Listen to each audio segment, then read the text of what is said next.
And we're here. Hello! La la la. Good evening, ladies and gentlemen. Hi, all. Welcome. It is Wednesday night. Generational Change. I'm Jen. I'm Peter. And you're going to lose your bodily autonomy sooner rather than later, aren't you? I'm very displeased. I'm very, very displeased. But you know what? We're going to get it back because Florida is not a red state, people. Florida has a red legislature. Florida is actually a red, like a populist purple state, I would say. We just have a red legislature that has hijacked our entire state. So it really hasn't But we're going to get the abortion amendment on the ballot. And how are we going to do that? Well, there is an amendment that is circulating. It has already been starting to make its rounds around. We need lots of signatures. Lots of different organizations are working on this petition. And we are going to get our bodily autonomy back because we know that this state will go populist when it comes to ballot initiatives. So I have no doubt that if we get this on the ballot, it will pass. I really don't. I know religious people that are not happy with this draconian crap. So I'm just saying, most people are not hip with what's going on with this. No, I definitely agree. But I also think that, if you look statistically in Florida, when a ballot initiative is when you get something on the ballot, more often than not, it ends up passing. Yes. So this is one that people will definitely be looking out for. Yeah. And I don't think there's enough religious crazies out there to tell people to vote against this like it's a good thing. No, there aren't. And the truth is, I know religious people that you would think would be okay with these things, and yet they're not. I'm telling you, he went a bridge too far. You know what? 15 weeks is pushing it to me because you obviously can't get an amnio. Well, to me, I think it's like ridiculous that we're debating what we're doing with our bodies and our healthcare in general. But yeah, the 6 week, I think, pushed people over the edge. Yeah, you bite off more than you can chew. I mean, I was over the edge the minute we started discussing my bodily autonomy amongst other people. So now we're figuring out how many angels can dance on the head of a pin, But for most people, the 6 weeks was too far. Well, we're going to talk with somebody who definitely knows a thing or two about using their platform for good, especially when it's a big one. And all too often we see people in positions of power, authority, and influence that are using it for the wrong reasons. And Lord knows in the state of Florida, that happens more often than not. Am I right? Well, without further ado, we are pleased to welcome a local celebrity, if you want to call him that. He is the author of The Business of Good, Social Entrepreneurship, and the New Bottom Line. This is definitely my wheelhouse. I can't wait to talk about it. Jason Haber, welcome to Generational Change. Hi, guys. Good to see you. What's the name of the dog? Lulu. Lulu, very cute. I should have my dog sleeping over at my left here. His name's Riley. Yeah, no, she's sort of like our little mascot. Amazing. Yeah. Another episode. Okay. Yeah. She makes an appearance. She's really smiley right now, so I thought, It works. Thanks for coming on. It's nice to meet you. Thank you for having me. It's great to be here. So tell us initially because there's a lot of people that are successful in business that have different ways that they, want to give back.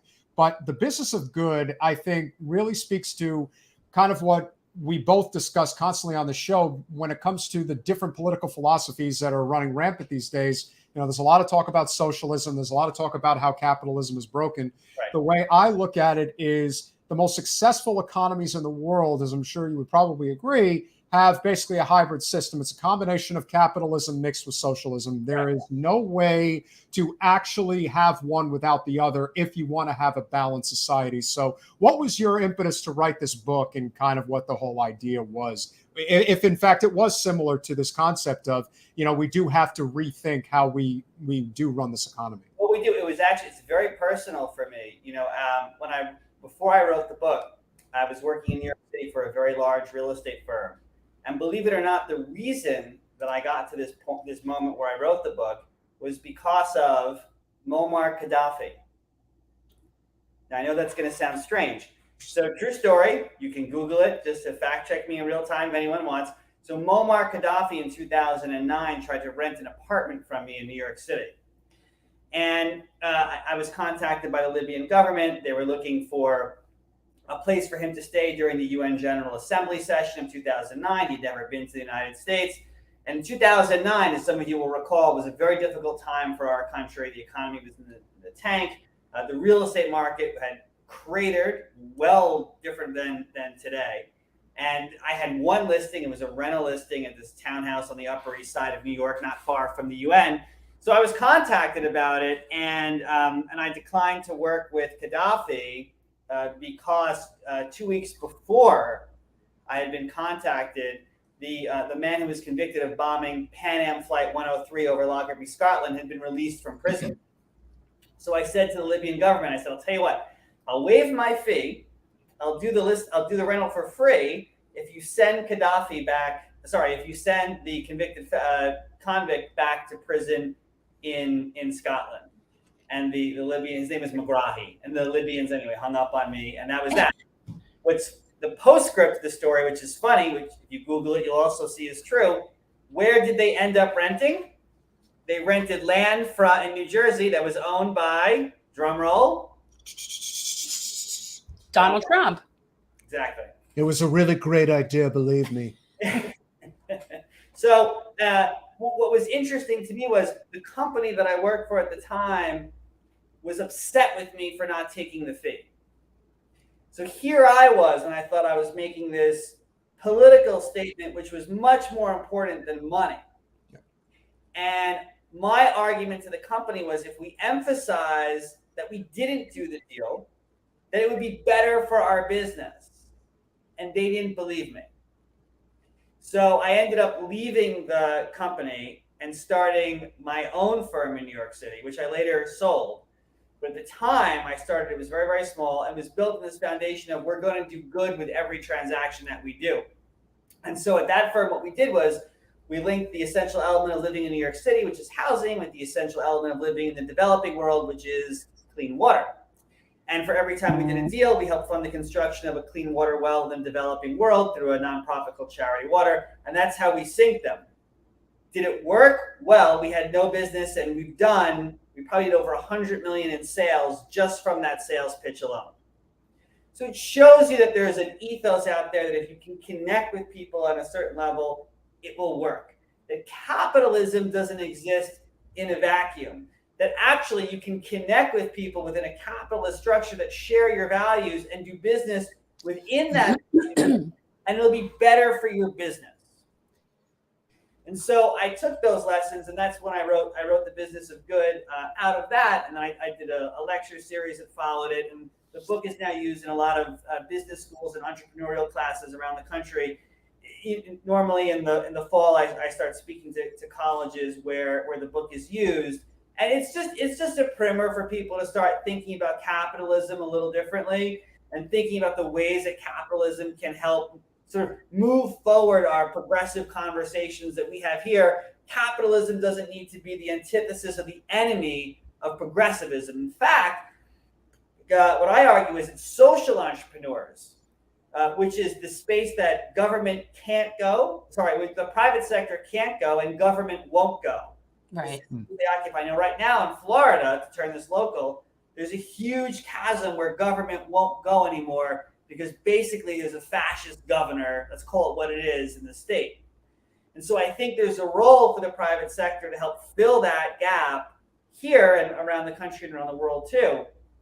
And so I think it's more relevant than ever today that we talk about entrepreneurism. One of the shames of it is that Republicans, for whatever reason, have claimed this sort of rugged individualism, entrepreneurial mantle. Like when you think of entrepreneurs, it's often associated not with the Democratic Party, which I think is a shame. I think social entrepreneurship gives us a really exciting opportunity to reclaim that. And so that's one of the reasons why I go out and speak around the country about this topic. I think it's good for it aligns with democratic values of equity, of fairness, of equality, of social justice, climate, and on and on and on. And we can do it in a way that's pro-business, that creates jobs, creates well-paying jobs, but not just about jobs. It creates equity in an organization. People don't make money, people don't make wealth just from income. They make it from owning assets. And so as a business person, if you can start a company that's successful and have the asset,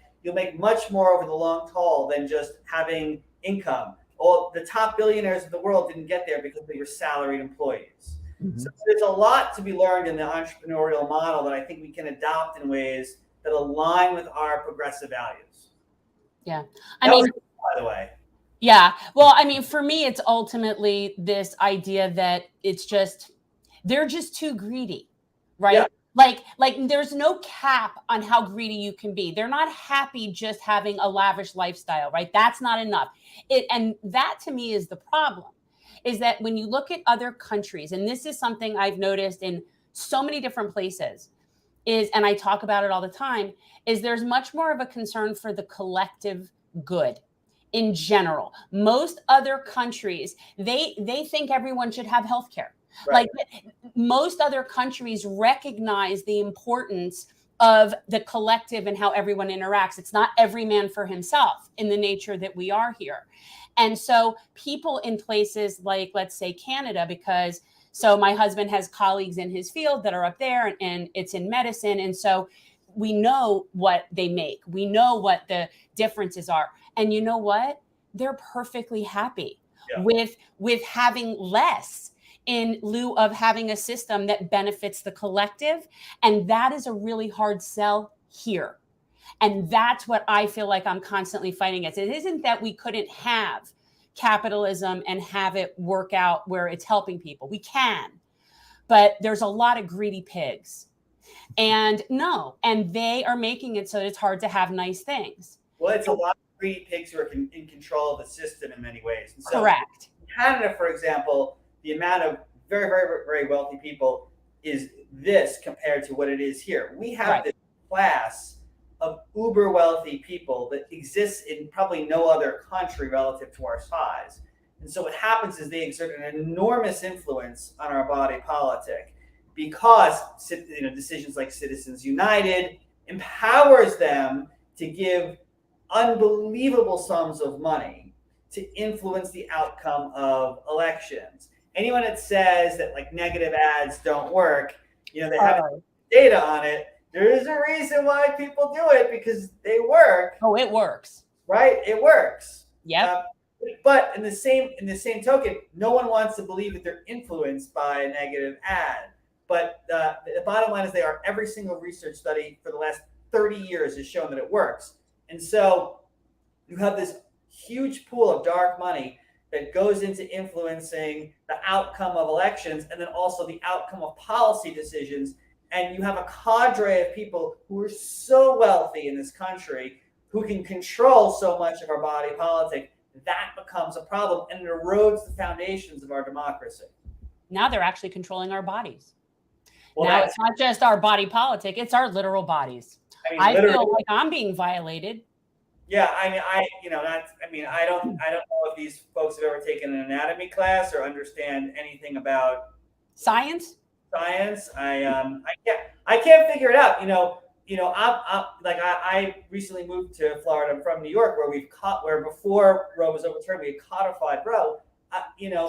What's happening here, it's honestly, I think it's from folks who don't understand anatomy. I mean, it's shocking. Well, we do. Well, Florida is 48th in education, so your hypothesis is actually well founded. It is very likely that these people have no concept of science and anatomy. That's very plausible. I don't think they have a concept of science, anatomy, or actually history, for that matter. I find so much of what I see down here just ignorant and disturbing, coming from the governor. And the problem is people believe it, and it's up to people like yourselves and like us to have these conversations to remind people that it doesn't have to be this way, that it's determined, like we can determine the outcome of, I refuse, like you said in the opening, I refuse to believe Florida is a red state. I wouldn't have moved here if I thought it was a red state. It really isn't. It's not. It really isn't. I've been all around it, and it really isn't. It's purple, I'll give you that, but it's populist, and it is not a red cabal. That is what is holding our legislature hostage. Right. Well, the legislature to me feels so out of step with the rest of the state. Exactly. Usually these things correct themselves even on their own. I wouldn't take a chance, but I have a hunch that what we saw in Jacksonville was sort of just the start of a rebalancing in the state. And I again, I'm new to this. Well, I mean, I've been coming here for 30 years, but part-time. But now that I'm full-time here, I've been, like locally in Palm Beach County where I live, the people that I've encountered have no relationship to what's happening in Tallahassee and think it's all bizarre. Yeah. Um, But you live in the Tri-County Blue Oasis. Okay. Right. So we live in our own little echo chamber, but I would say most people in the state don't pay attention at all. Right. At all. Okay. So the majority of people don't even know, like, don't pay attention. That's the truth. And within the people that do, you have most people are not pleased with what's going on, even whether they're red or blue. Right. But let me say this. So I come from the Upper West Side of Manhattan, which is reputationally very, very blue. And so I ran Congressman Jerry Nather's political club for many years. I was an elected party official in New York. So on the Upper West Side, just by way of example, the voter registration imbalance was like 65, 35, 70, 30. But our candidates come election day in a general would win 80-20, 85-15, 90-10 even. So we would outperform the base. We would outperform the voter registration. So here, since I've been here, what I've noticed is Democrats have underperformed the voter reg. So outperforming the voter reg is really important, but that's about like organizing, activism, like getting people out to vote, which we did really well and continue to do really well on the Upper West Side, where I'm still involved and still helping. But here, that hasn't been the case. Like, it was an interesting statistic. If Charlie Crist could have won the election if Democrats just came, they just didn't vote. Well, he's a horrible candidate. Well, again, so, not like obvious. No, but that's the problem. Like maybe, and I'm just saying, this is my sort of like theory, is that Democrats might vote and people might register more as Democrats if the Democrats were actually offering something. Yeah. That's just my theory. Right. You can't just be the party of no, like you have to be for something. Yeah, and Charlie Crist is a political chameleon. Sorry, but he is. You're not. I've lived here. I'm from here. I'm a townie. I am a second generation native to South Florida. So I've known him basically forever and a day, and he just goes where the wind blows.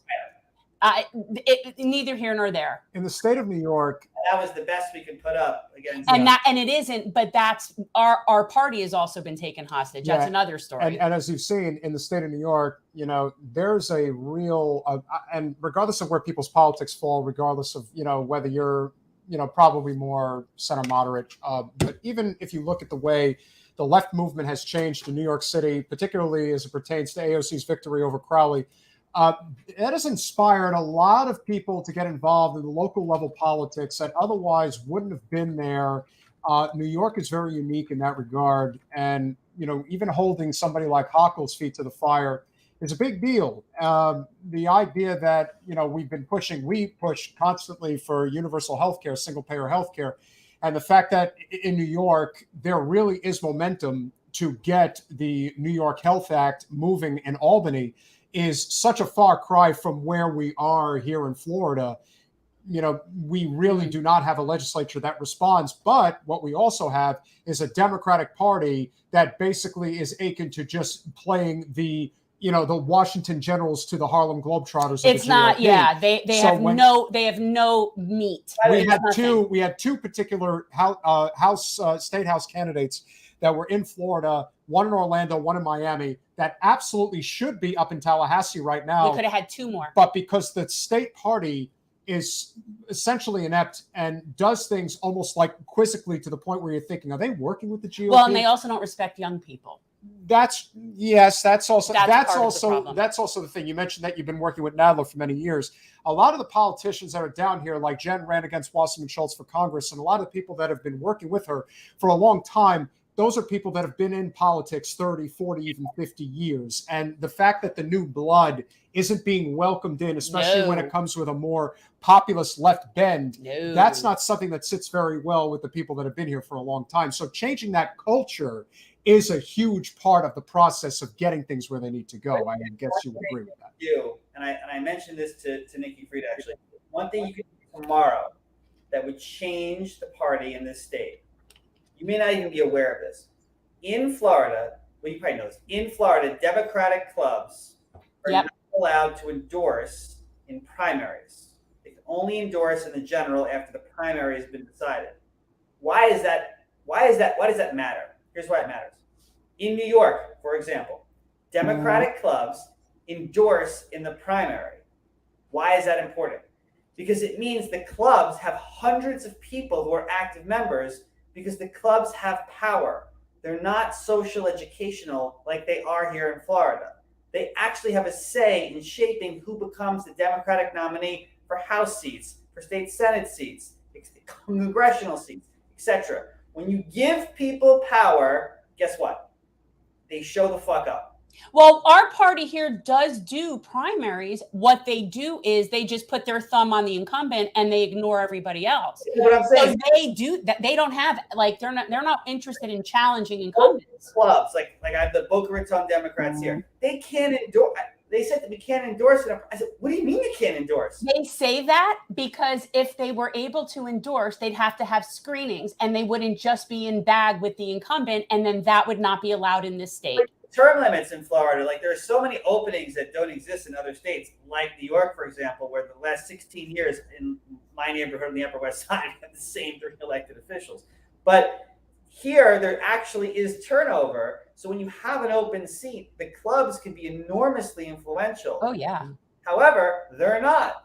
They have no role. So what I'm saying is you could grow at the local grassroots level huge volumes of activists and supporters who get involved at the local level in politics if you gave them power to endorse. It's literally in the party rules. It goes back to like the Dixiecrat days. And in the state party rules, it actually fines clubs. I read this for myself. Clubs are fined if they make an endorsement in a primary. If you flip that, if you got rid of it and allowed clubs to make endorsements here in Florida, you would have like double or triple the amount of people who would register for the clubs because they want to say they'd have power. They want to have to say what's happening and who they endorse.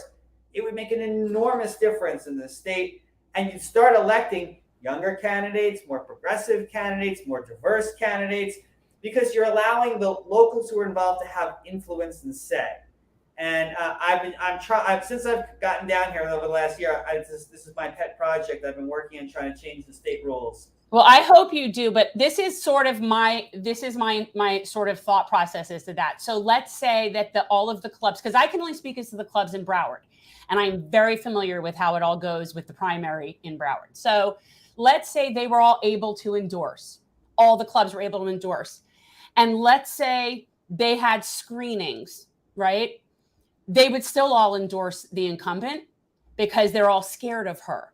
There is so much it's almost like it wouldn't be a real thing. It would be like a fake election. It wouldn't be real. Well, the one thing that I would say, they still endorse her. Yeah. Now, the one thing that I would say to that, and Jason, you probably would agree, there's a huge difference between a lot of other places in the state versus Wasserman Schultz, who for all intents and purposes is still the person who leads the party. If you're friendly with Nikki Fried, we've talked about this at length. She put the thumb on the scale against Nikki in the primary last year, which was a terrible, terrible political miscalculation, but not a surprise either way. If we're looking to make those types of wholesale changes, everything does start at the local level, but we definitely agree. There has been major pushback. The problem is that, again, as we talked about, Florida is a very unique state in the sense that you have like 6 or 7 counties around the state that more or less hold the overwhelming majority of the blue vote. Right. And so by extension, Palm Beach County, less to the degree of Broward, but still blue nonetheless. And obviously Broward being considerably blue. You know, there's also the issue of the weighted vote. There is a considerable amount of influence. Yeah. There's a considerable amount of influence. That was a step in the right direction. So now we really have to figure out, what is going to get more and more young people involved. Well, as I've suggested, as Jenna suggested, if we have the opportunity to put a woman's right to choose on the ballot in 24, that also opens up the opportunity. We do have that choice. Yeah, but what we also have is these non-corporate populist candidates, especially young candidates, that can run with that ballot initiative and say, I am 100% behind that. We need to make this the law of the land of the state of Florida. And that is going to help them exponentially on the campaign trail, as far as I can see. Candidates who are running in races that may have no say in choice should still run on choice. County commission, run on choice. Yeah. Sheriff, run on tax collector. I don't care. Run on choice and you'll win. That is a double K. Thank you. We love you. You're always an amazing supporter of our show. A wonderful lady who's up in Wisconsin, union person. Oh, that's great. I think what you're doing is extremely admirable. I'm recently in commercial real estate, so I'm learning a whole bunch of stuff really, really quick. But the thing that I've learned that I really hold dear is that you can choose who you work with. You don't have to work with people that are not on the same mission. And there is a lot of crossover in commercial real estate with politics. I was at Grant Cardone's event in Aventura, so I learned very quickly how the right likes to think about these types of things. At the same time, it can be an extremely rewarding profession. And so doing what you've done, I'm sure you would say the same. It's amazing how agreeable people really are when you talk to them about, things like BlackRock and Blackstone in ways that I don't think they generally just associate everything being in one big, condensed box, which it isn't. And you learn that once people are removed from what I consider to be the wedge issues, whether it is abortion, LGBTQ, Second Amendment, if you get right down to the core issues, healthcare, the environment, education, endless war, civil liberties, people agree like on most stuff. There really isn't that big of disagreements. There really is a unifying connection. And if we can deliver that type of message through the lens of social entrepreneurship, because I agree, the one thing the GOP, especially in this state, has done exceptionally well is capture the business community. The Democrats are extremely bad at it. And it takes individuals like yourself to give a new perspective that is very appealing as far as I can see. Right, and I think it fits perfectly in our times right now. And I know there's a lot of assaults on capitalism. And by the way, they're well intended, and I agree with them that we've created an unfair system where too many people are losing, and the few that are winning are all the way up here. And the idea is how do you even it a little bit? And I think social entrepreneurship provides a really nice template for us to go after the issues that the government's not tackling and the private sector is not tackling now. And there's a market for that. And and as an entrepreneur, you can be a nonprofit or you can be a for-profit. You shouldn't be embarrassed about either one that you're in. Mm-hmm. And if you want to be an unabashed capitalist and earn money, I say go for it. Just do it in a way that's responsible, that conforms to the values you set forth in your business plan. And if you want to be a nonprofit, it's also very admirable. And I write a lot about this in the book, that I think nonprofits have been looked at in a very wrong way. I'll give you a very quick example. Nonprofits are scored by how much money they put back, quote unquote, into the field. So if I'm a nonprofit and I spend money on hiring an expensive CEO, for example, or doing elaborate marketing, my score goes down. And I write in the book, I think that's insane. I think nonprofits should feel like they should invest in marketing and branding. They should go out and hire the best people. Not everything actually should go into the field, but the nonprofits that do that right now are actually considered less pure, whatever these reports are. I think it's all a bunch of garbage. So I like the idea of nonprofits thinking about themselves as entrepreneurs more and taking risks. That you see, there are nonprofits now, the last 5 years, it started to change, that are breaking away from the old way where like you had to have the dingy office, there's like a second act. It was like, we don't measure our performance. Nonprofits are becoming much more entrepreneurial right now, and I think that's great. Your work is exceptional and it should be commended. There is one aspect of the left, which I think is very foolhardy, which is just hate on people that have ways and means, which is not smart. There are a lot of people out there that are very well-to-do, that do have an exceptional amount of resources, that are trying to do the right thing. And that is something that should be exceptionally commended. Our mission for what we do is to transform politics into service. That is the way that it should be. No one is above it. And you are certainly living proof that you can absolutely make an impact from the left Right. even if the economy and capitalism as a whole has done you right, which unfortunately is not the case for most. Correct. But there is a way to make it better. If anybody would like to get in touch with you or follow your work, how can they do so going forward? Oh, so just at Jason Haber on Twitter is probably the best way to reach me. Or you can reach me an email, jason@jasonhaber.com. Jason, thank you so much for coming on. Guys, pick up the book, The Business of Good. Social entrepreneur. There it is, baby. Very nice. Social entrepreneurship and the new bottom line. We definitely have to get together. We're only about a half an hour away from one another. So we will definitely be making plans in the near future. In the meantime, have a wonderful evening, and thank you so much for coming on. Thank you for having me. Take care, Jason. Bye. Great guy. Obviously, learned a lot. Lovely. And so, of course, there is this, the idea that if you do,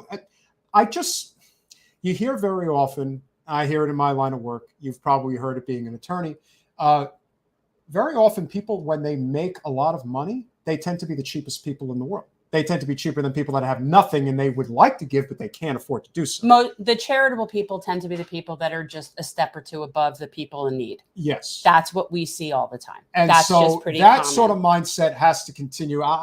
This whole idea of like, it's kill or be killed. It's just so, again, it is becoming somewhat passe, but unfortunately we've had to hit a point in our country that it is so bad that ultimately people are like, well, whatever we're doing now, it's not working, so we're going to need to do something else. But if there is one thing that has been holding us back considerably, I think we can agree, the military-industrial complex has a significant hold on our economy, on our politics, and certainly with what we've experienced over the last 20 plus years has been nothing short of a nightmare that does not end. And we're very fortunate to be able to have a very strong relationship with Eisenhower Media Network, which has a lot of wonderful individuals that like to come on and talk about foreign policy, foreign affairs, which, let's face it, if you think the average American doesn't know squat about politics on the domestic side, that's 10 times worse when it comes to foreign policy. So we are very grateful to have an individual who can speak directly to any and all things that are going on right now, especially when it comes to how our money is spent. He is a former U.S. Air Force Arabic linguist. The fact that he could speak Arabic is really damn impressive, I must say. And so we're going to learn a thing or two about exactly. Because we don't learn anything but English. And we don't even bad speak English, that. but I'm We don't learning even mi speak español it that poquito. well. I'm trying the best I can. Christian Sorensen, welcome to Generational Change. Thank you for having me. This is a real treat. Thank you for coming on. Anytime we're generally pretty, I'm not going to say anti-military on his behalf, but on mine. So for me, I just think it's not at all what I want my collective resources going to in any way. That's just not at all what I want my collective resources going to. I would prefer it not. But given that now that's what we are basically is a war economy in the sense that all we manufacture and make are weapons, at this point, I feel like there's no getting rid of it because it's all we have now. Oh. No, it's very easy to be that discouraged. And you'll hear politicians, red team, blue team, and big business often say that, poo-poo a planned economy, but we do have a planned economy, and it's basically run out of the Pentagon, and it is handing over a little over half, about 55% of all discretionary dollars to war every single year, and of that 55%, well over half goes to corporations, and that's the planned economy here in the United States. How much of that do you attribute to the conscientious decision-making of the last 40 years, whether it is the initial stages that were started under Reagan, but ultimately that was taken, in my personal opinion, to the worst heights under Clinton with the deregulation and the trade deals that basically outsourced all of our jobs, at least the ones that really mattered. The unionization numbers are as rock bottom as they've ever been, even though there's a lot of optimism to be had, seeing as how the interest in joining a labor union of some kind today is approaching peak levels.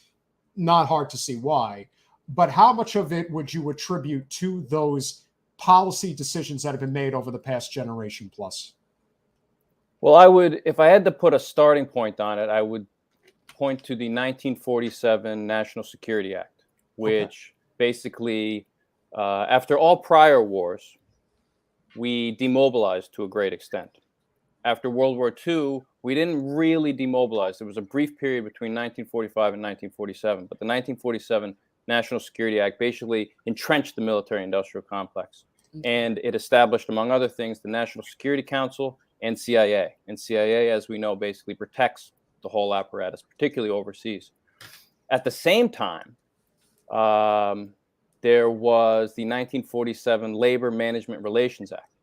And what that did was basically strip away from the left and from labor all effective, really, really tough means of organizing. Certain types of strikes and certain types of mobilizations, those were banned under law. So if I had to pick a point, I'd say 1947. And it's, as you just noted, it's really only gotten worse basically toward the end of the 60s, early 70s, when the U.S. ruling class basically said, all right, the awakening that the public had during the 60s, we can't have that. We can't have those types of labor gains, however nominal. We have to really kick it in the high gear. And so big business started what we know today as, quote unquote, neoliberal economic policy. And they basically started the outsourcing, like you said. They began automating to the extent that they could back then. And that's really picked up in recent years. And they really started beating up on the working class in all manner. And like you said, during the Clinton administration, it was an absolute nightmare. And what he would do is he would pass conservative legislation and claim it was progressive one way or another. And everybody, it was a great PR victory, and it was really, really troubling. I mean, he really showed how well the military-industrial complex operates under quote unquote a liberal presidency. I mean, he did everything. He took what were a few special access programs to whole new levels. He passed legislation to basically balloon that. And special access programs are basically very, very compartmentalized programs within the national security state. So only a handful of people know what's going on. It's basically layers and layers of secrecy. So he took those. He did the quote unquote prevention through deterrence policy. He implemented that in the basically on the southern border, funneling humans into very inhospitable terrain. That was him. DEA's Special Operations Branch got up and running on that. I mean, all kinds of things. He's rumored to have passed a presidential directive that allows Joint Special Operations Command to operate in U.S. cities and on U.S. territory, which under the Posse Comitatus Act would have been illegal against U.S. law. He's rumored to have passed a presidential directive that basically gave them a waiver. I mean, all kinds of things. So yeah, long story short, it's been a nightmare since 1947, and particularly since neoliberal economic policies got kicked off in the late 60s, early 70s. Yeah, well, where you see the merger of parties is on the idea of capitalism and profit. So at the end of the day, they all agree on that. So what used to be a Democratic Party that maybe had this perception of like an anti-war stance, the more that the military-industrial complex was just the profit machine that it is, basically any sort of moral misgivings about war, even though there might be some, they pale in comparison to the profit motive of being in war. And so that's where we basically see the corporate takeover of both parties. Bingo.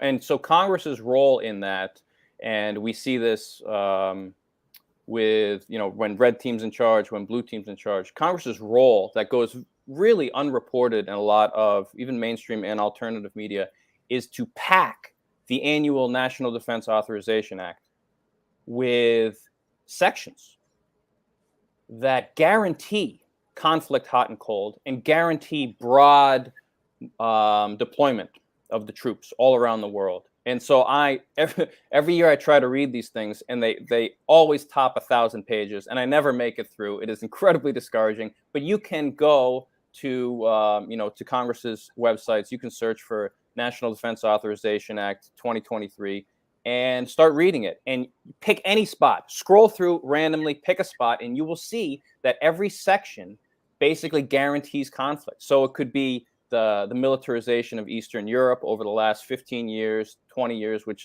leads to what we have today, the tragedy in Ukraine, or what we're doing now with regard to the militarization of the Pacific and what might pop off in the future with regard to Taiwan. I mean, it's a real nightmare. Yeah, it's just because I see both angles. I see the angle of the sort of global imperialism aspect of it. So like you have the war hawks that basically want to own the world. Yeah. And then you have the Democrats that want to just profit off of it. So it's kind of like all there is incentive to invade and be in other places. And it is very discouraging. And it's definitely something like I'm against the next war. That's how I feel, like it's just, this is ridiculous. And it's amazing that it's so brazen. Mm-hmm. It's not even like, this isn't even a secret. It's just known that this is the case. And we're all just like, yeah, we just go to war for profit. Yeah. Yeah. No, I mean, that's one of the reasons why. So I've been binging a few of your episodes on the YouTube recently since I was put in touch with you guys. And that's one of the things I really love about your live stream and your clips that you put up. It's so refreshing, for you to just say I'm against the next war. That is so refreshing. So thank you guys for what you do. It's a real treat. Hey, listen, we take it on the chin because we're not doing what some of our, listen. That's why we don't get a lot. That's why we're small. Yeah. Mm-hmm. Our friends, ones that, I even have, commentary with is like, we're not here to talk about drama. This is not our country is literally going straight to hell. And if anybody would know it, it's you, because you literally have been to hell on earth. And it's like, it's coming to America. If you think it ain't happening, you're really blind. But no, let's complain about, what this person said to that person. And it's like, no, what we need to be talking about is the systemic takeover of our government by corporate special interests. That is it. There is nothing else. Right. Well, because until that is dealt with, we're not living in a democracy, right? Like we have this completely malfunctioned republic. Love you, Linda. Thank you so much. Because we see it. Because if you live in a functioning democracy, right, then you would have policy that reflects the will of the majority. Yep. We clearly do not have that. Therefore, it's a de facto non-functioning republic. And so when we're living in that, it's very, very difficult for people to have any sense of control over the situation. Mm-hmm. And it's not very inspired. And, we do the best that we can. But, most people don't get involved because they don't think it matters. Yeah, and I mean, you can't blame them because they're, the working class is so beat up in this country. If you're working dozens and dozens and dozens and dozens of hours a week, when you get even a moment to breathe, you wanna space out, you wanna relax, you want to take a load off, you want to drift away, you want to engage in a little bit of self-care. It's just who has time to even open the news, to the extent that they're, that anybody's reporting on anything anymore. So, yeah. Yeah. And it's by design, right? Like, so if people are struggling and working 3 jobs in order to live, they're not going to be able to be involved politically. They're not going to be involved in different actions and things that are organizing because they're just trying to get by. Mm-hmm. And then you also have the media being completely just like stenographers of power. And so with all of that, it's like this recipe for this completely everybody is very disgruntled and ignorant, and it's just going to reach a boiling point. And I think that, I've always said it, when you are such a violent country everywhere in the world, that it shocks me when people are surprised that we're seeing so much violence here, because to me, it's a matter of time and it's only going to get worse. If you can't be the world police and be this complete military thing and not expect violence at home like this. I just don't see how you could have it both ways. Double K, thank you as always. We really love you, and it really means a lot to our channel. Smash that like button, get this out here. We are speaking to Christian Sorensen of the Eisenhower Media Network. He did serve in the Middle East. All right, so look, let's get into Ukraine. Obviously, this is something that, we kind of saw this coming from the very beginning. We tried to have a very objective lens on it. Most people don't actually know where a starting point is for a war. They just assume that Putin woke up one day and decided to invade Ukraine. Right. Nothing. We didn't do anything wrong. Well, look, nothing to see here. If you constantly talk for years and years about how Putin really put, Trump into the White House, it's very easily to see how the millions, and I mean millions of people who are psychologically damaged by Donald Trump getting into the White House, they are willing to believe just about anything regarding what actually did or did not happen. So he becomes public enemy number one, yet the entire time people want to forget about Crimea in 2014. It's like nothing ultimately comes to pass unless there is something that is pushing it in that direction. Everyone knows that NATO is basically the United States and those that are part of it. And so right now we are seeing the same pattern as Iraq. It is the exact same formula. It is one of those things where you're hearing from whoever it is. It could be somebody as, for the most part, I mean, let's be fair.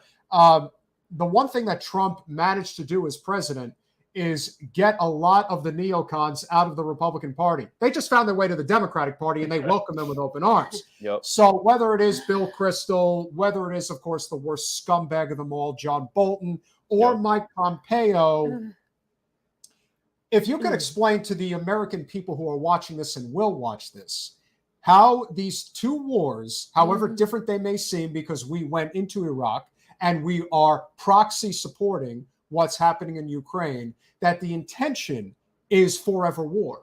There is never an intent to end this. No. The only time a war genuinely really ends is if there's another one around the corner that they can go take on. And then they just stay and occupy the other one. Right. So why do you think it is that so many Americans can't see that the war in Ukraine could have easily ended like that? And the reason it's still going right now is because when you have, for starters, trillions in rich natural resources in Western Ukraine, which exist, you have a titanic amount of control that is being fought for right now when it comes to the energy system of the world. You could look at Nord Stream, you could look at a lot of these things. But the fact of the matter is, there's a lot of countries that have grown tired of America's bullshit, and they're trying to find a way out of it. America's grown tired of America's bullshit. Yeah. Why do you think the average American is just so naive as to what's going on in Ukraine and how they truly haven't learned anything from Iraq, Afghanistan, and the like? So, like you alluded to, the military-industrial complex, which is the blend of big business and the military establishment wrapped up in nationalism, comes before the wars.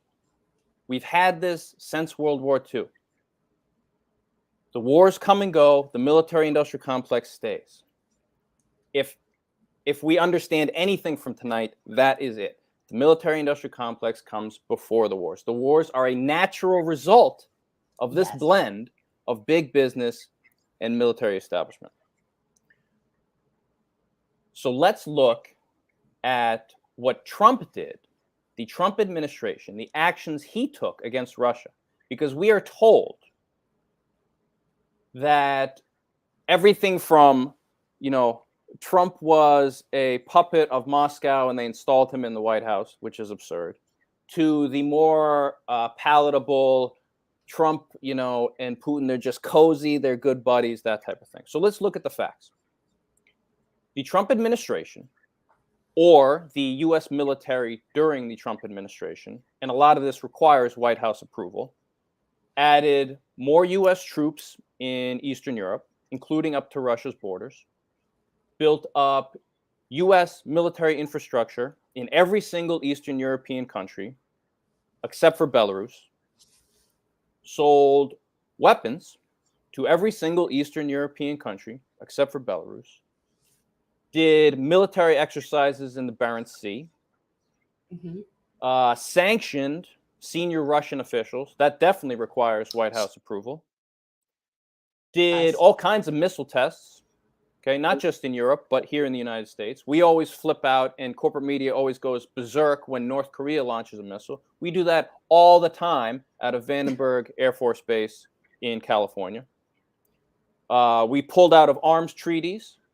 The Open Skies Treaty we left in 2020, which was designed to foster a little bit of transparency regarding our activities in our respective countries. In 2020, we pulled out of that. A few years earlier, we got out of the INF Treaty, which was basically designed to prevent a certain class of ground launcher from being deployed, regarding a ground launcher for nuclear weapons. We further militarized space. That happened across the Clinton administration, Bush Jr. administration, Obama, and then with Trump, and again through Biden. Continued all that. Ramped up spending for nuclear weapons. That required White House approval. That happened during the Trump administration. Armed and trained Ukraine. That happened during the Trump administration. Bombed Syria and even killed Russian troops in one of the bombings of Syria. The U.S. government did. And so, I mean, the list goes on and on. We invested more money in hypersonic weaponry, pretending that the Chinese and the Russians were somehow ahead of us in that field. It goes on and on. They're ahead of us in infrastructure. Like, yeah, no, that's the thing. Not in military infrastructure. I was going to say, like things that actually matter, that they're ahead of us. Oh, yeah. Yeah. Trump also, he sanctioned Russian energy firms. He sanctioned firms that were involved in building Nord Stream pipelines and putting the final touches on those. I mean, the list goes on and on. So I'm rambling here, but the point is that if anybody looks at the facts, the Trump administration was aggressive, belligerent toward Moscow, period, full stop. Okay. So all of this militarization of Eastern Europe has been going on for decades. Now, if you're sitting in Moscow, you are not an irrational actor. You are not a madman. You have a chain of command like any other country. We might not agree with all of your policies, foreign and domestic, but you're still a regional power. And you see this. You take note. You know what's going on. You understand, as Beijing understands, the nature of the U.S. military-industrial complex. They see what's going on. And it's, at every step of the way, they also say, hey, maybe we should come to an agreement on weapons in space. Beijing put out a proposal a few years ago. Moscow said, hey, we'll sign it. Washington ignored it. Or they'll say, hey, cyberspace is getting a little chippy. Maybe we should come up with an international agreement banning certain weapons in cyberspace.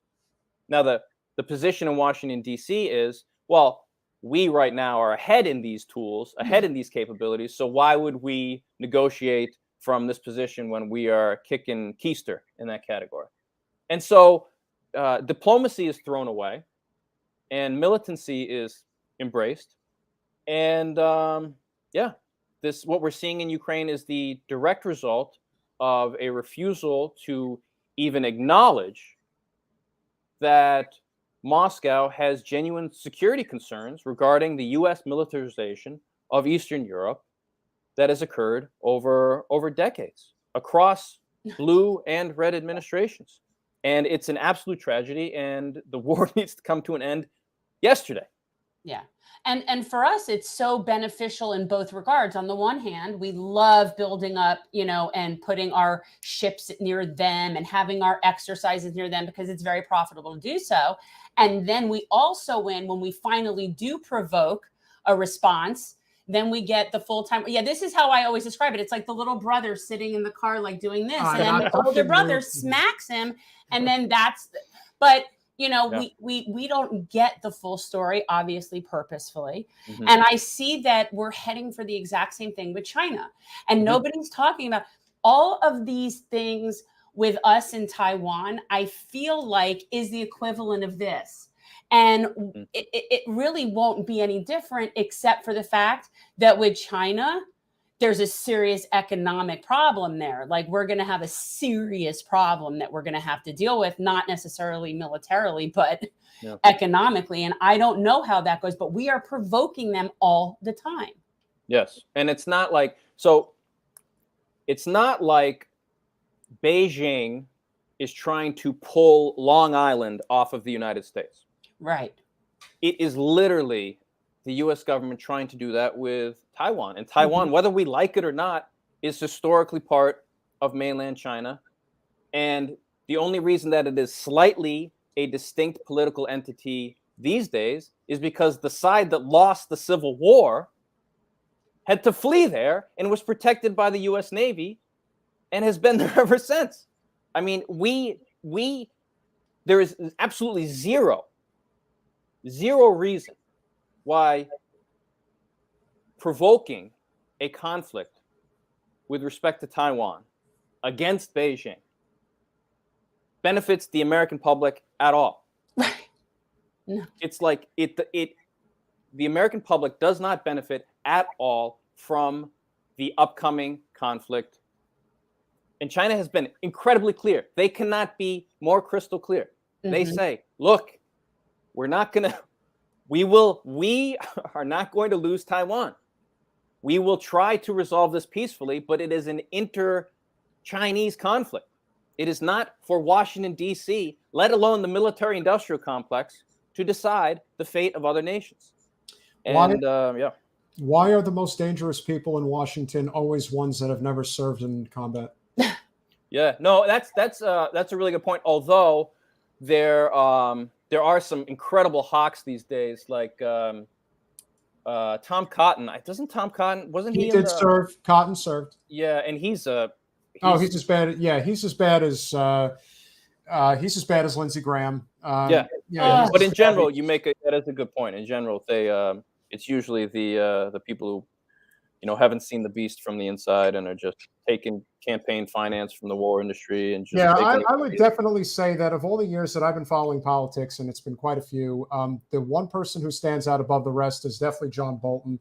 He is somebody who, to me, is the embodiment of, if you want to talk about Lucifer. what a real chicken hawk really looks like. Yeah. Because as we've often talked about, I mean, look, there's not a lot of good things that Trump did as president, but he did two. He axed the Trans-Pacific Partnership, which was great.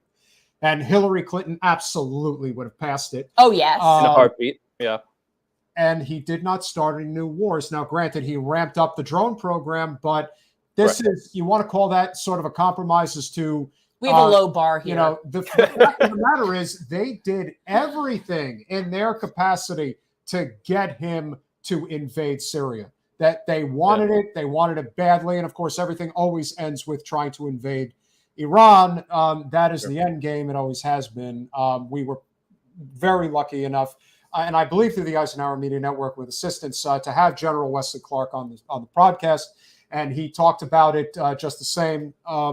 It is the people who do not serve in combat. It is the war hawks in the Pentagon that are the most dangerous people in society. And of course, they're very often the most dangerous because they have major, major financial incentive to be that way.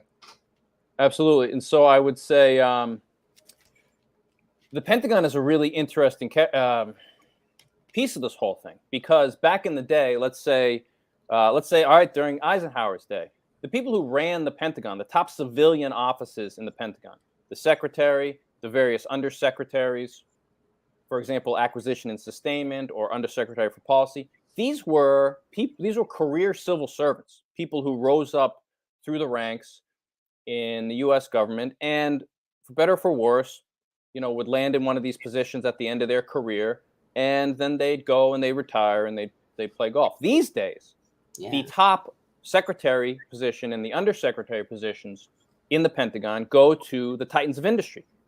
They spend a few years in the Pentagon, then they revolve back into industry, and then sometimes they come back into the Pentagon in the next administration. And I'm working on a book right now about the military-industrial complex, in part during the coronavirus pandemic, during the first couple of years.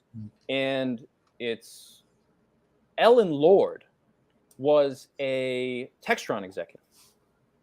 And she was in the Undersecretary for Acquisition and Sustainment position during the coronavirus pandemic, during at least the first year and a few months. And she basically she guided the Pentagon during that brief window where people were like, hey, maybe we will actually care for the American public and not funnel all our money into, or most of our money into, war and espionage. And she handled it very, very well. She made sure that 2020 was far more profitable for the war industry than 2019.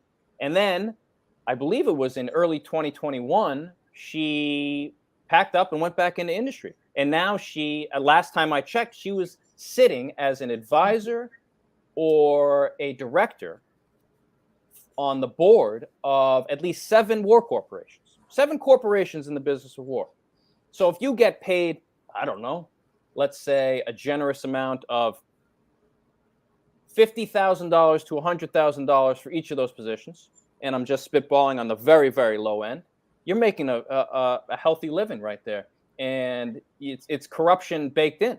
So you have the top civilian positions in the Pentagon that are corrupt as all hell.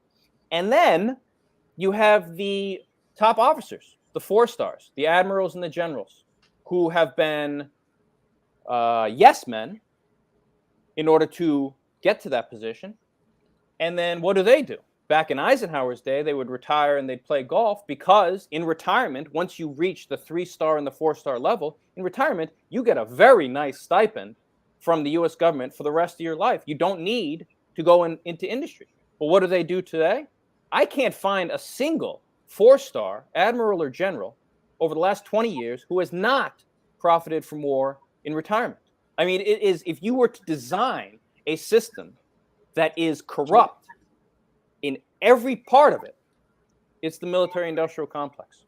And I'm happy to talk about some of these generals, but it's just no, we'll definitely bring you back again. Yeah, I mean, it doesn't at all surprise me. It doesn't at all surprise me, because we see it in other parts of our government. It's the same thing. Mm-hmm. You know, we have people that are representatives that are making a really nice salary to do a job, and yet that's not enough. They still have to take on the side from all these different people. It's like, it's never enough.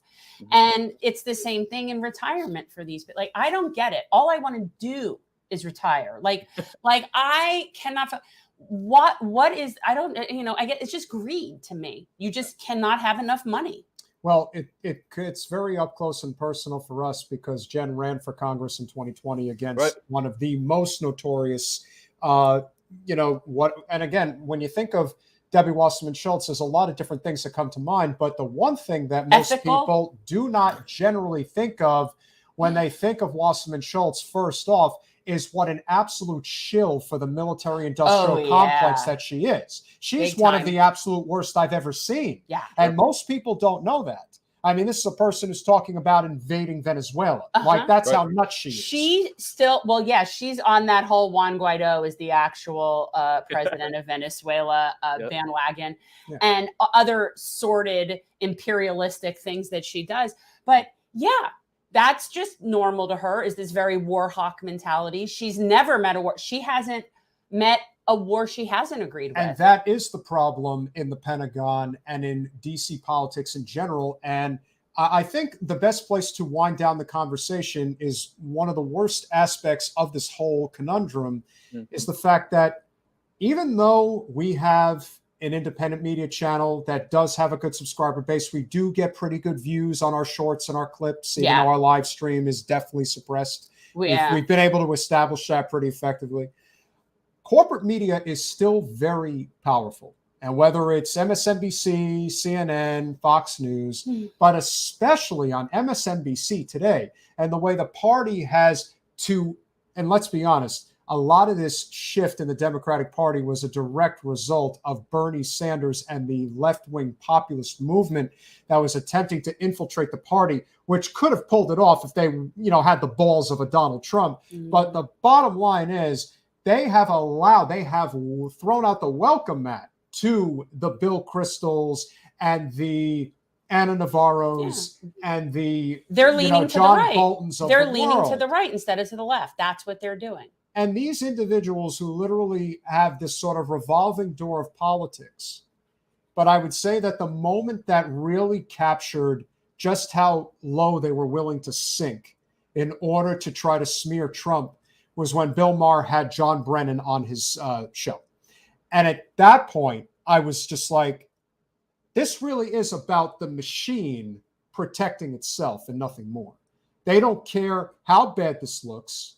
They just care that people know that there's a fox in the hen house, no matter how nuts he is, even though it should have been Bernie who should have been there and hopefully could have made some real wholesale changes that we could have really used. But the idea that you think that getting to Trump is by having on one of the most despicable war criminals, and that is what John Brennan is. He is a war criminal of the highest order. And to have him be the arbiter of truth, talking about how Trump is such a bad guy. And I'm thinking, it really sucks when people like us really know the score, and like 99% of the people have no freaking clues to what's going on. That is a very lonely place to be in. But that was a moment where I just thought, yeah, the power of corporate media is very real, and people still don't fully grasp how dangerous that is. Yeah, no, it's terrifying. You guys are in Florida, right? Yeah. Yes. Can I ask what part? We're South Florida. We're in Broward County in a town called Plantation. Okay. We're about, I don't know, 20 minutes outside not even like 6 miles or so directly west of Fort Lauderdale. Okay. I want to look that up because I'm doing a sort of a mapping project in my spare time where the military industrial complex is located, like the actual facilities are.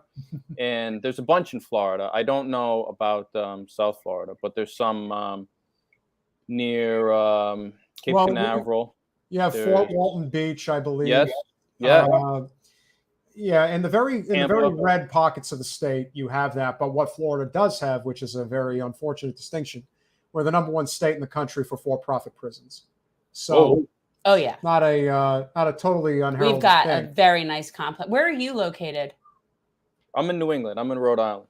Oh, that's nice. Yeah. Well, I don't know. We have our own problems with Senator Jack Reed, who is on the old guy.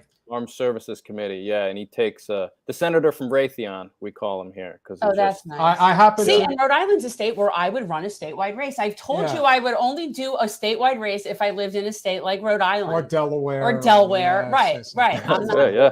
Right. No, you'd crush it. I could run a statewide race there. I was at the Christian. What is the name of that vegan restaurant that's unbelievable? That's in Providence. I can't think of it right now. The name's. You're assuming he lives in Providence. No, but he probably knows the place. Although if you probably stretch your arms like this, you probably reach city to city, right? Yeah, right. There's one. Throw me the name. I'm not good with the vegan stuff. I'm sorry. It's a great restaurant, I got to tell you. Is it in a plaza, sort of set back from the road on the right-hand side? Yes. That's right by the water. Right by the water. I think the thing about Rhode Island is like the Johnny cakes. Is that what it is? Is that a thing? Sorry, Johnny cakes. No, I mean maybe I'm a bad Rhode Islander. Are you from Rhode Island? Yeah. Oh, that's interesting. I don't think I've ever met anybody from Rhode Island before. I have a friend of a friend who was out to lunch at this restaurant who happens to be one of Reed's top people, who's on staff and everything. And it's like, well, Jack is this and that, and I'm like, I'm biting my tongue here. I'm like, I kind of know a lot about this stuff, and I'm unfortunate I cannot tell you that he's a great guy because I can't. Yeah.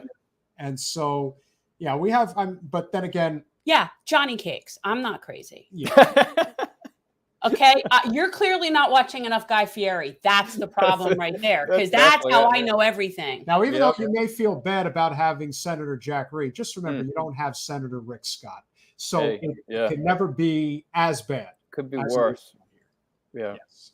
Yikes. Dell's Lemonade. That's another thing. Yes. Okay. I have a whole thing. Like if I were to go there, I always go just like on a food tour wherever I go. It's all about the food. I think these conversations are extremely important. It is of immense importance to us, and we are also very grateful for the relationship we have formed with the Eisenhower Media Network. Always This good. is certainly no exception. The information that you've provided this evening, frankly, we were just talking about it when we were on mute very briefly, that there were things you said tonight that even I didn't know. Especially, God forbid, I don't know any shit, right? Especially regarding the behaviors of the generals and it doesn't surprise what me. they're up to. Once, look, as somebody who used to really have respect for our Supreme Court, as somebody from the legal field, like that's been shattered for so many years. Like, why would this be any different? Like, I'm sitting here and looking at the people who are supposed to be the top jurists of our country, and they are just despicable human beings. So why would I not think it would be the same for other industries in our government? Like, I'm not at all surprised, but yet it's disgusting. The one silver lining that I think we can take from this conversation and sort of like where we're heading right now, even though there are massive efforts by the powers that be to suppress information, and everyone says that it's the Republicans, and it's both sides. It's all one shit show, and they all do it because everything is about protecting corporate special interests, and that's it. However, I think there is sort of a yearning for truth today. I mean, real truth, not the. It's just hard to get. It's just hard to get, but there is. It's hard to get it, but I do think a lot of people are questioning it. I don't think there would be any way that you could get 20,000 American troops to go to the Ukraine-Russia border right now. I think there really is this questioning of war that has not really happened in a long time. It's become much more modern, and I think people are just getting sick of it. But I also think they understand that pretty much everything that goes on in foreign policy is about making money. It is not about protecting this planet. It is not about. I don't feel safer. Yeah, I got to tell you, I'm not feeling safe. If war budget actually made us safer, this is what I say. Like, if more prisons and more policing, we'd be the safest country in the world, and yet we're not. We should also know that maybe the biggest reason, above all others, there's many reasons why we don't have universal education and universal health care. But pretty much at the top of the list, if we had universal education and universal health care, I mean, they have a hard enough problems as it is recruiting people into the military. They might as well stop trying if they had those things at their disposal, because that's one of the biggest reasons why people join. And we have had congressional candidate guests that have been on our show specifically saying that the reason I joined the military was that I could get my education and my health care. And so it was the jobs program. Yeah. Exactly. Yeah. It's a big part of it. Are you a musician by any chance? No. Why do you ask? I don't know. You sort of have this. I get this sort of Phil Collins-y vibe from you. But when we looked you up in the picture, you had like this whole beard thing going on, and I just shaved. Yeah, and we were a little bit disappointed because like I didn't give a shit. No, I was disappointed only because it's like that's a beard, man. That is a beard. Like, and after a while grooming it becomes a pain in the ass. So well, that's the thing. My son is like, I don't want to shave. I'm just gonna let it grow. I'm like, you think that's lower maintenance, but it isn't. It's not easy to take care of it. Yeah. Summer vibes though. It's the summer. I gotta go clean, and then we'll start again in the fall. Definitely looks cooler in terms of temperature wise. How long would it take you to grow it? Back to that length, 6 monthts. It's really it comes in pretty well. It all transferred from the top down. I'll take it. Christian, how can people follow your work if they want to get in touch? You can get in touch via the Eisenhower Media Network. You can search for that. My website is warindustrymuster.com. That's where I post all of the distillations that I produce. Every month I go through all of the Pentagon's contracting announcements, and I simplify them, and I put them out so the American public can actually see where all the money is going. And I can't find a single contract that actually makes us safer. So warindustrymuster.com. Thank you very, very much. Stay well, and we will definitely have We'll have you back, especially when you have a new book. Absolutely. Definitely. Thank you so much. This was a real treat. Thank you, Christian. Bye. Take care.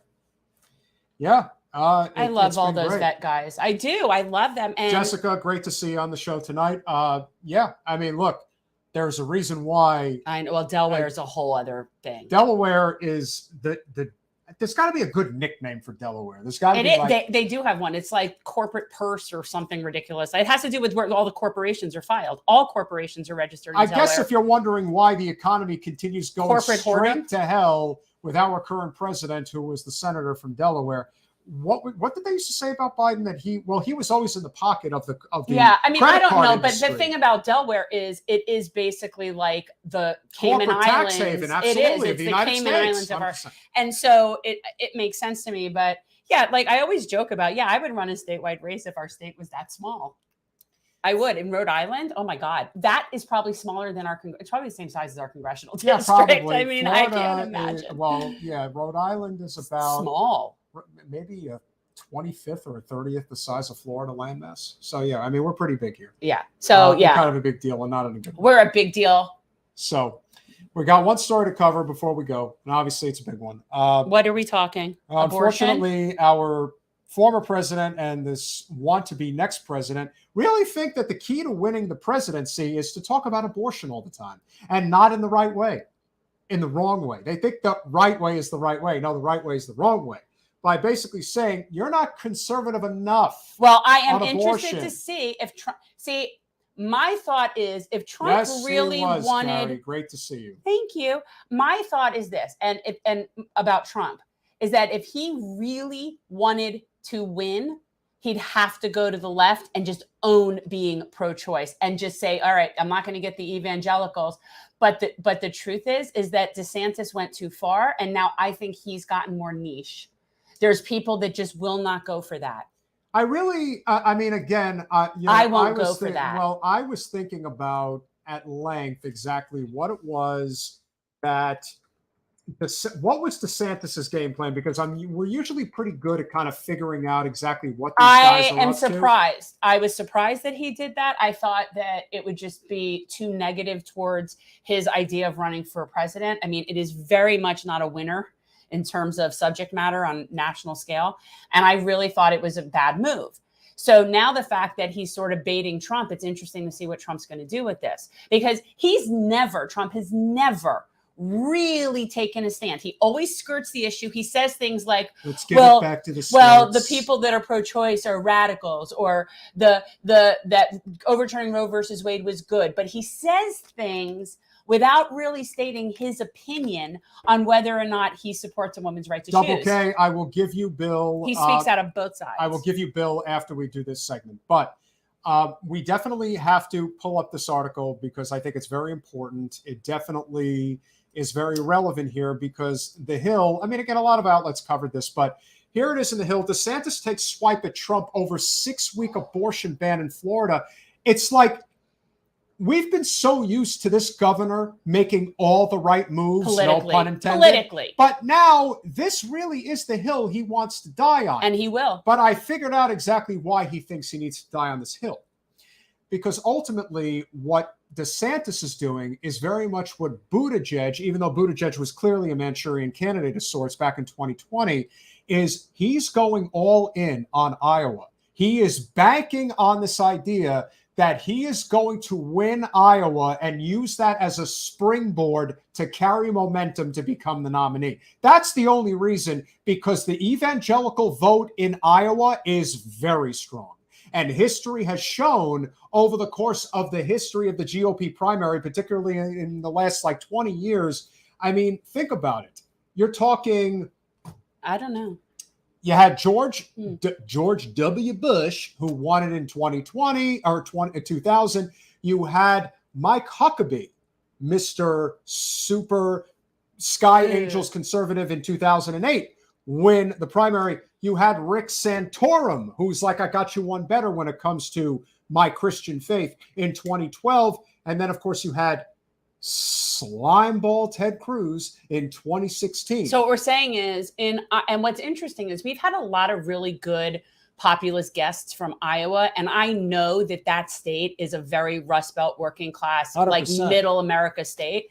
But apparently there is this sort of fringe evangelical group that especially apparently on the GOP side. Well, right, that apparently has sort of hijacked their party politics, because Correct. that does not sound representative to me of like the good people of Iowa. It just doesn't. It sounds sort of like how Florida is not being represented. DeSantis, when he was basically lining himself up, let's say a year ago, before the whole culture war stuff really started to take off, he looked like the type of guy who was literally going to walk into New Hampshire and win the state.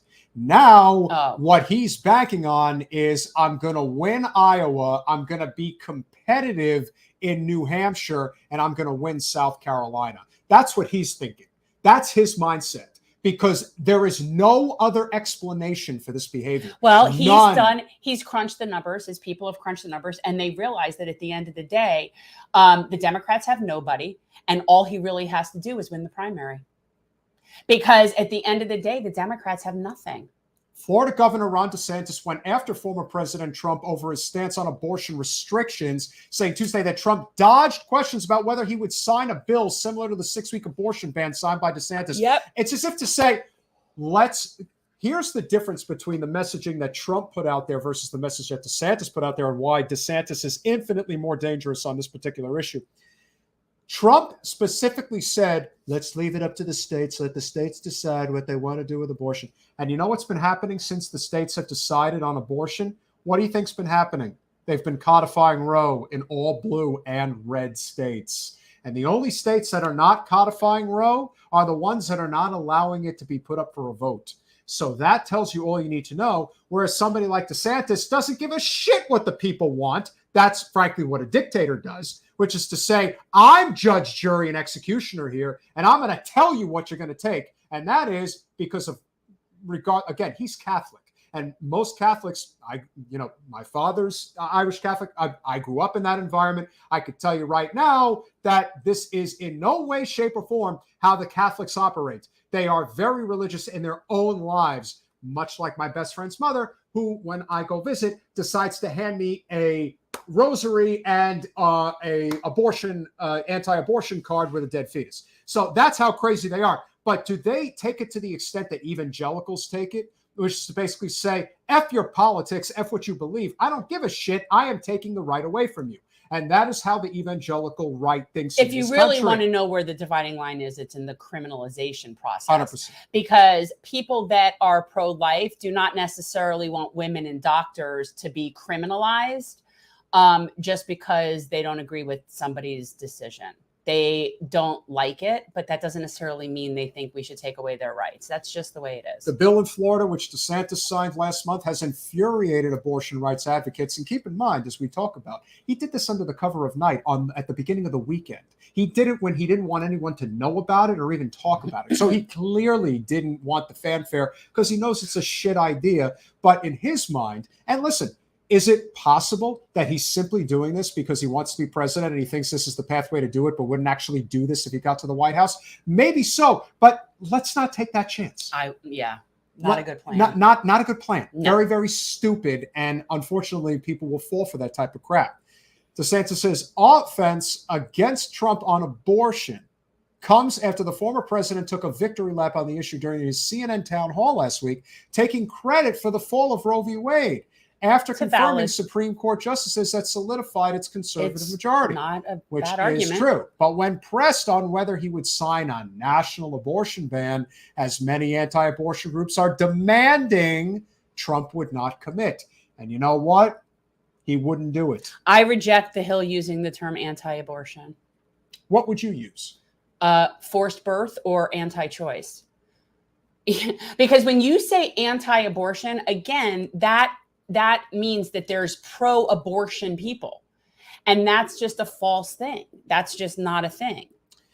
I definitely agree. I find the whole thing disgusting. And I'm just not having it. I just think for those that are trying to figure out exactly where DeSantis' head is at and why he's doing this, the only sensible explanation is that he's going all in to win Iowa. That's his plan. And hopes that in and of itself springboard him, and that the numbers will, again, momentum is very fickle in politics. But it really matters the most. It really does. And do not underestimate how contentious this primary could actually become from a momentum standpoint if DeSantis wins Iowa, is very competitive in New Hampshire, and somehow wins South Carolina. there's no question he could win the nomination. That's what he's banking on. He's banking on this idea that I'm going to get to Super Tuesday against Trump, and I'm going to have a coin flip's chance of winning this thing. And then again, what my thing is that the Democrats have no resistance. So all he has to do is beat Trump. That's basically it. And you know what the big difference is, ladies and gentlemen, between the Democrats and the Republicans when it comes to the nomination process? The Republicans allow for an actual primary. So this is going to be a real fight. The Republican establishment is not putting their thumb on the scale for Donald Trump. That is not happening. But they're gonna have it out. Unfortunately, the issues that they're going to probably have it out on are the ones that have no bearing on what actually is affecting our everyday lives. No. And neither is Joe Biden. Well, here's the thing. The abortion thing does affect people's lives in a sense that we're going to have increased mortality rates. And there are a lot of women that are now having a lot of reproductive health care problems. And that is going to affect people's lives. And don't forget, and let's not underestimate just how much the Democratic establishment heads, particularly Biden and Pelosi, who are both Catholic and are both pro-life, the votes throughout their career, no matter what Pelosi says, no matter what Biden says, they have allowed these things to happen. Yes. You don't hear them getting on the bullhorn in every blue state and every swing state saying, get abortion rights on the ballot. We're doing this here in Florida. We're taking initiative. Speaking of which, people, if you live in Florida, you will be approached at some point. Please sign the abortion ballot initiative. We're going to be canvassing. Yeah, we're going to be canvassing. I'm still, I'm trying to get this thing up and running, but yes. But the regional hub is actually the DEC, which is not far. So that's actually convenient for me. Yeah, it's here in Plantation. So yeah, we'll be working on that. But apparently, before we go, the great Slick Willie himself has been summoned for an important conversation about what's going on. So for our lovely Double K and anybody else who has to hear from him.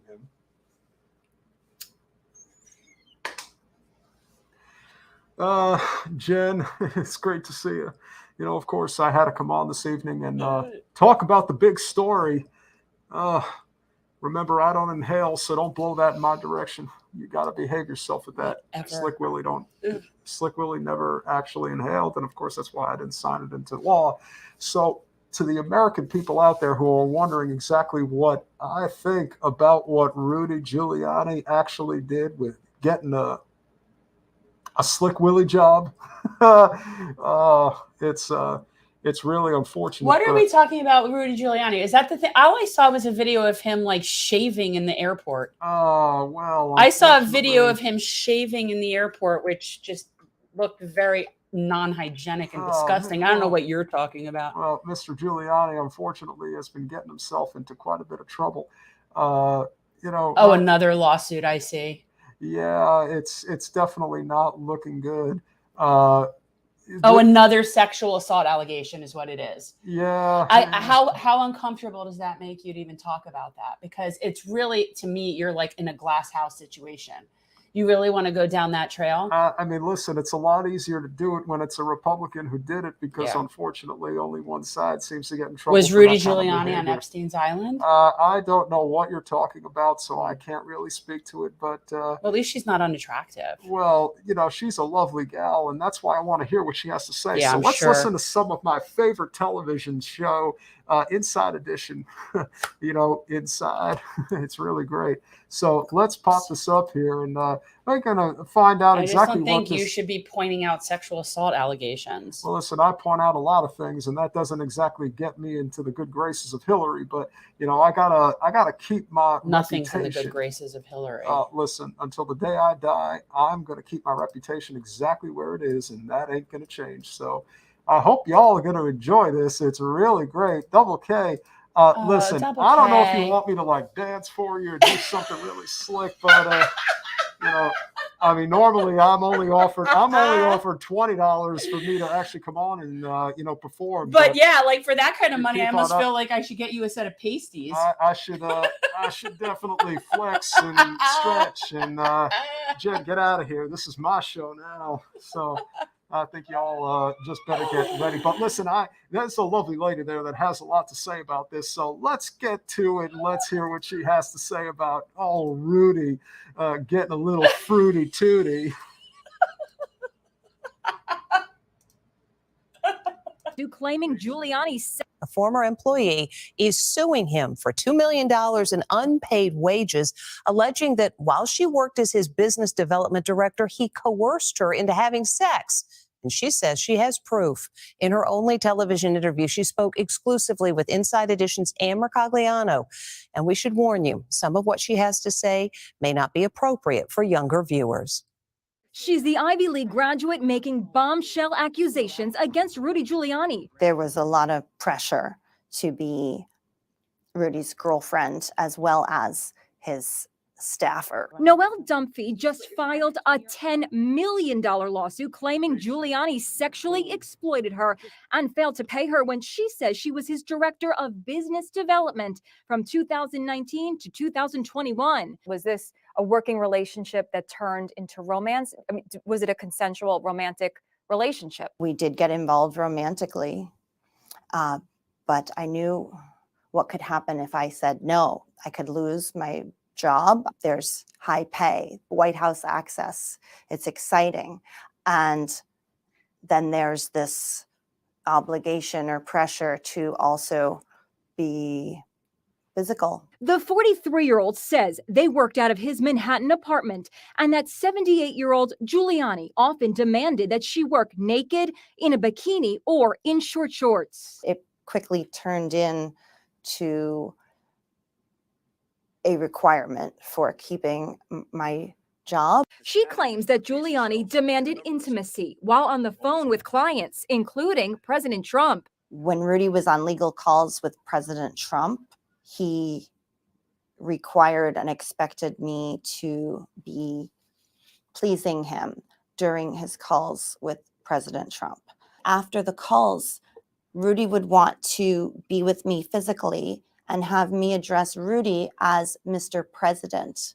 Dunphy spoke to Inside Edition in January. In her blockbuster lawsuit, she attaches this text message purportedly from Giuliani.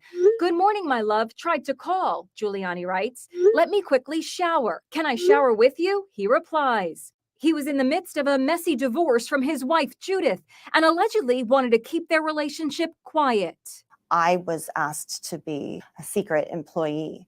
I was not on the books. Instead of a steady paycheck, she says Giuliani gave her the occasional $5,000 cash payment. I said, "Can't you finally make me official as your employee?" And he said, "No, because Judith will know." His wife would know that I was his type and that I'm being paid at the company. Giuliani's lawyer says he unequivocally denies the allegations. He's denying all of the allegations, and he's saying you never worked for him.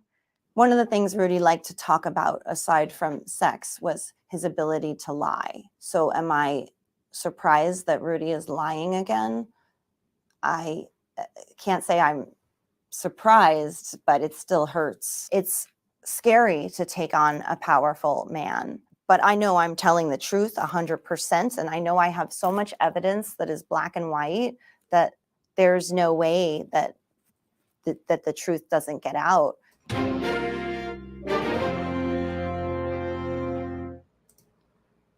Well, as you can see, it really is unfortunate that he thought he could compete with me when it comes to getting the job done in the White House, and not just any job. A Slick Willie job. That's what I call it, Jen, by the way. Gross. I don't know if you know that or not. So gross. But unfortunately, Rudy's not a sight for sore eyes. I happen to be. So disgusting. He's kind of a gremlin in a lot of ways. He is. He looks like a I'm about a troll. foot taller than he is. So I'm constantly looking down at the little man. And Well, he is definitely a very little man. oh, he's a little man in more ways than one. He let me makes tell her you. calls him Mr. President. Oh, he really. Oh, thought wow. No, he really thought. I he was believe going places. everything that she says. Yeah, I do. I but believe I- everything that she says. The only reason I was so enamored with her is because I really couldn't take my eyes off her. Lord knows she can't take her eyes off anything. They're so big. But let's be honest, she's a real peach, and I wouldn't mind getting to know her. So, young lady, whatever your name is, I couldn't remember. I just was kind of, she was willing to basically be his side piece for money. She was willing to do that, and Hey, I have no problem with that whatsoever. I have absolutely no problem with that whatsoever. That's also, a consenting I am adult situation. I I find him grotesque. Well, I find him grotesque too, and I'm pretty horrible myself. So, if I think he's horrible, I think that, but yet, and I don't, I question how much, like, there's no amount of money wherein I would be anywhere near him. So I kind of question her judgment as far as that's concerned. I have to do it. Oh, you got to look at my baby right there. That's for you. I love you. You're really, really something. I said I work hard for the money, and my God, am I working hard or what? But unfortunately for Mr. Giuliani, if he pulled up his shirt and did something like that, I think everyone would keel over and die. He would keel over. Oh my God! All right. That would really suck. that was an eyeful. So thank you for that. So in that sense, you are white. I'm definitely white. Oh, you But support the show. Do what you got to do. And it's only because I came on here that made it that much more enjoyable. Oh, yeah. So, it made it so much more enjoyable. Look, Rudy, you're going to be paying out your ass for a long time. So disgusting. You're not very smart. You definitely should have just given her a little something. But my point is that I definitely question her judgment and her choices, but I 1,000% believe what she's saying. So, I find her very credible. If anybody knows about a person telling the truth or telling a lie, I can definitely assure you that lady is 100% full on true. And I'll be true to you if you give me a call. So, bye. Can't even look at you. Yes, that was fun. Can't even look at you. You probably get flagged down for that shit. We can't even get past 15 viewers anymore. I feel like we're so shadow banned. That we are. No, we are. I mean, listen, how do we get hundreds and hundreds of I views? don't know. I don't know how DeSantis does it. Well, I mean, I know a few of the people on here watch DeSantis and watch Status Quo and all that, but it would amaze me. I don't understand how we don't have, like. No, I think. What are we doing wrong? We have a marketing problem. Maybe we do. Well, Nolan wants to help us with, like, I think social media and marketing. And I don't know if you want any sort of, like, to possibly, I don't know, consider maybe. I don't know if that's the answer. I don't know what's the answer. We need something. Well, we got to work on it, but we have a wonderful supporting group, and we are very grateful for that. Thank you, Sable. Tomorrow at 9 p.m., we will have our Gen Z report. Oh, no, not this week. Okay, so Gen Z report, not this week. No, because we have 1, 2, 3 people that are like summer vacay right now, and it's just not. We're working on getting a rotating hosting team, which I think will do the show a lot better. And I would like to get more people. We need to get more people, but one of said people is more interested in some other things helping us. But anyway. Fair enough. Hey, listen, if that's that's fine. Yeah. And so, well, the topic will be basically Gen Z and the employment world and what that future is and what that looks like for them. So that's next Thursday. Yeah. That way everybody will have, like, people will be back. And I don't want to feel like I'm pushing it. And plus, then I don't have to fight with you about tomorrow night. Fair enough.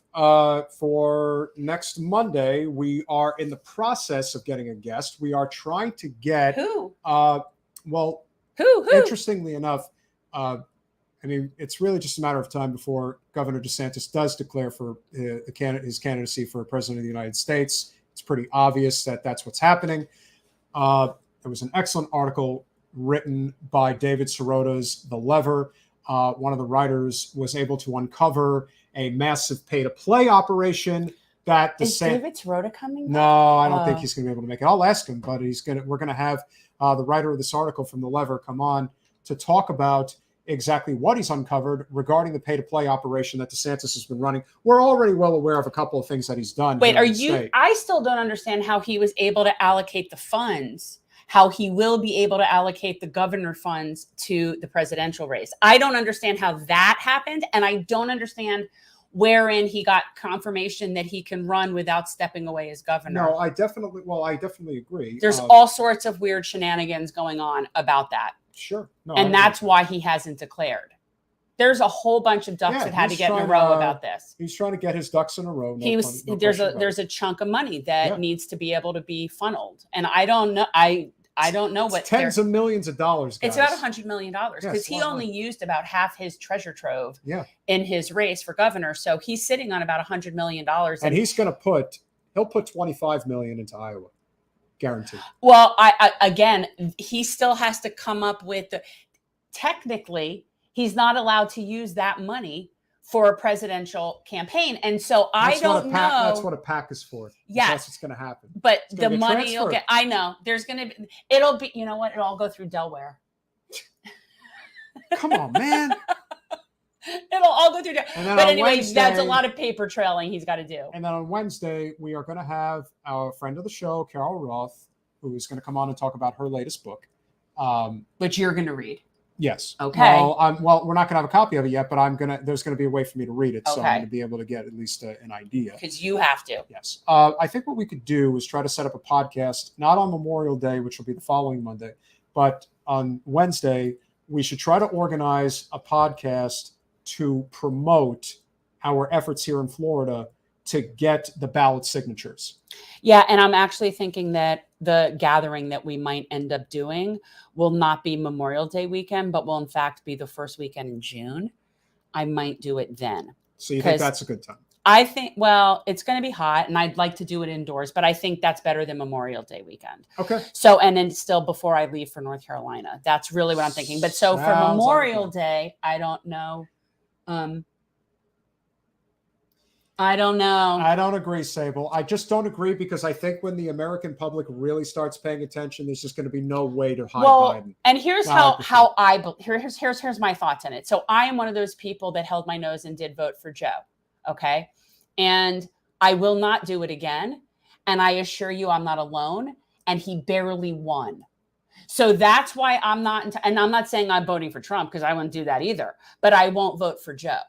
And I know that there's a lot of people in my same category. And if he barely won, how does that work? Well, it doesn't matter what we do here because Florida is going red in the general election in 24 when it comes to the presidency.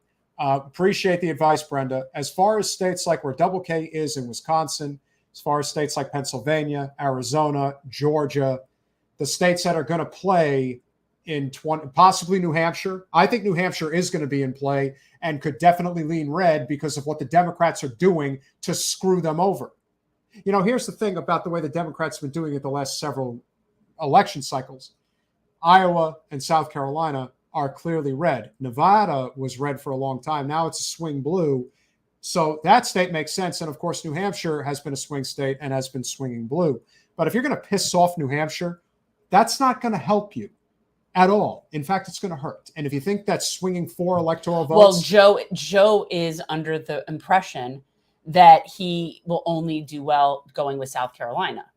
That's which is a very move. poor decision. If you have no momentum, if you have no energy, if there's one thing that Trump will have and possibly DeSantis, presumes the black vote. Yeah, which is a very poor decision because you can't fake momentum. The reason why Trump lost and not Biden won is because of COVID. Yes. You don't have that at your disposal now.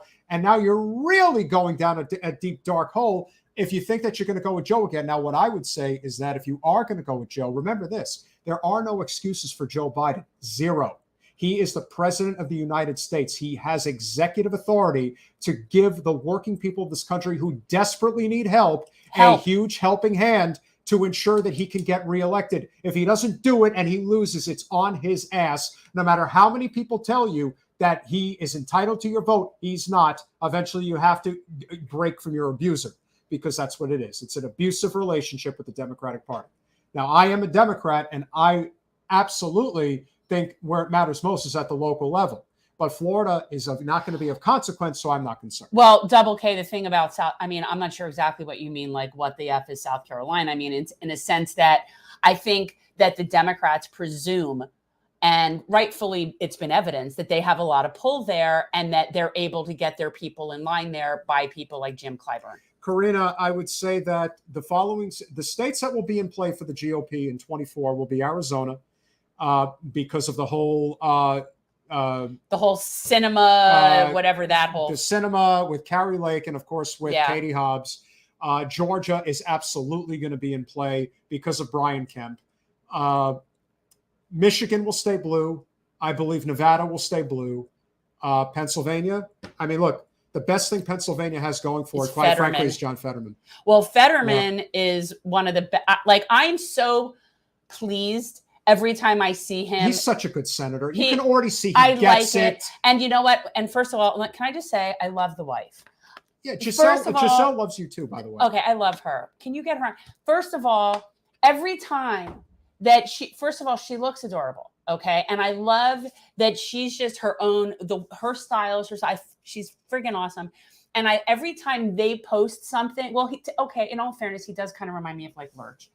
But like every time they post something about them, he's been Lurch for Halloween. Don't kid yourself. At any of these events, their presence at those events pleases me to no end.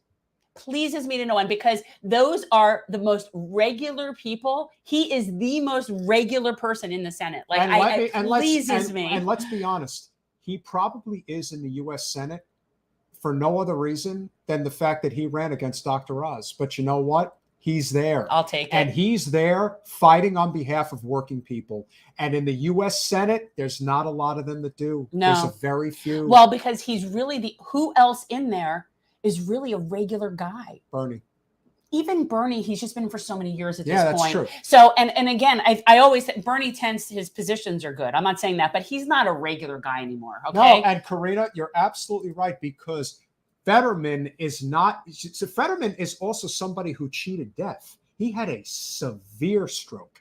And he is looking at it like, hey, this is a free freaking ride, man. I might only be here for 1 or 2 terms anyway. He's going to make the most of it. So he's got like, 6 years there. I'm making the most of this thing. I like it, and I just like that. And it's they're always bringing this whole spice and to on the top whole of thing. everything else, Pennsylvania is a state of consequence. It's a true swing state. So use your power. It's there. They can piss and moan and kick and all scream and everything. But the one thing the Democrats are always so used to doing is taking it when people give it to them.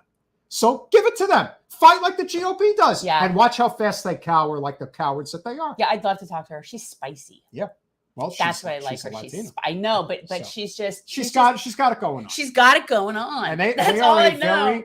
Her dress to whatever this thing was. But their whole relationship is so the non-traditional of DC. Well, and that probably drives them nuts. I know, and I love it. It makes me so happy. Anyway. Smash the like button, subscribe, Double K. Love you to death. Thank you. Same thing to Linda. Same thing to everybody who is here tonight and supports our small but mighty podcast. Smash that like button, share it, subscribe it, do all those wonderful things. We'll see you Monday. Bye, all.